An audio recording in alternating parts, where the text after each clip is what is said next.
اقرأ من قول الله عز وجل: لو أنزلنا هذا القرآن على جبل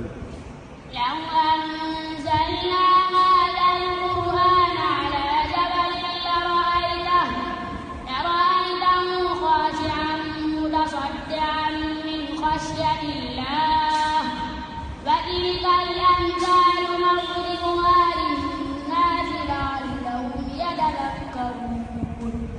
هو الله الذي لا إله إلا هو عالم الغيب والشهادة هو الرحمن الرحيم. هو الله الذي